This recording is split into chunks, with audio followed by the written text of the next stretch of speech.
तर तुमचं अजून एका मिनी ब्लॉगमध्ये स्वागत आहे. हाय मिनी ब्लॉग नंबर 92 आणि केदारकंठ सिरीजचा पार्ट 7 आणि लास्ट पार्ट आहे हा केदारकंठ सिरीजचा. कारण इथे ऑलमोस्ट आम्ही समिटपर्यंत पोहोचलेलो आणि हे तुम्हाला दिसतंय वरती ते माउंटेन ते आहे केदारकंठचं समिट आणि हे केदारकंठ बेस कॅम्प आहे. इथनं स्नो वगैरे चालू होतो. हे 10,000 फीट वरती आहे आणि हा बघा हा तुम्ही सनराईज एन्जॉय करा.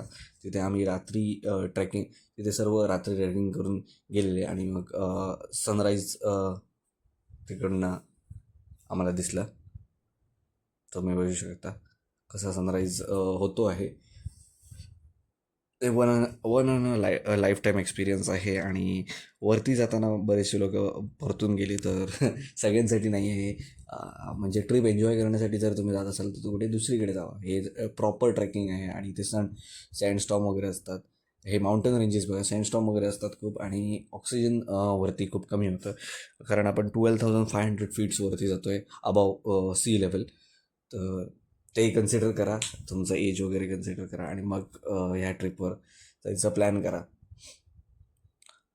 आणि वरती एक मंदिरसुद्धा होतं ते तुम्ही पुढे बघू शकता. हे बघा हे हे स्टोन्स जे आहेत ते फ्लॅट स्टोन्स ते सेक्रेट मानतात ते. आणि हे बघा स्नो वगैरे इथे खूप आहेच ऑब्वियसली कारण मायनसमध्ये जातं वरती टेम्परेचर. आणि मग बस समिट वगैरे बघितला. जे गेअर्स वगैरे आहेत ते इन्क्लुडेड होते पॅकेजेसमध्ये. आणि इथे फोन म्हणजे फोटो काढण्यासाठी व्हिडिओ काढण्यासाठी हात बाहेर काढला तर तो लगेच म्हणजे सुन्न वगैरे होतो. सेन्सेशन फील होत नाही तुम्हाला. फ्रॉस्ट बाईट वगैरे होऊ शकतो. त्यामुळे प्रॉपर गेअर देतात ते आणि इन्स्ट्रक्ट करतात की अजिबात स्नो वगैरे आत जाऊ देऊ नका बुटाच्या वगैरे आतमध्ये हातात वगैरे.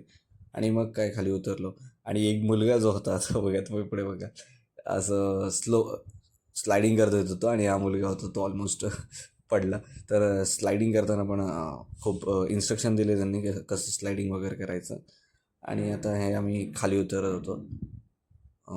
खाली उतरून डायरेक्ट सांगरी विलेजला आलो आणि मग डायरेक्ट तिथनं घरी. तर जे आता फोटोज आहेत ते बघा तुम्ही एन्जॉय करा. सगळे व्हिडिओ काढता आले नाही कारण ऑब्वियसली तुम्हाला सांगितलं तसं की थंडी खूप होती आणि ग्लव्सच्या बाहेर वगैरे हात काढले तर सेन्सेशन होत नव्हते हात, एवढी जास्त थंडी होती. आणि मग ते कंप्लीट झाल्यावर त्यांनी सर्टिफिकेट वगैरे दिलं. तर असेच ब्लॉगसाठी सबस्क्राईब करून ठेवा.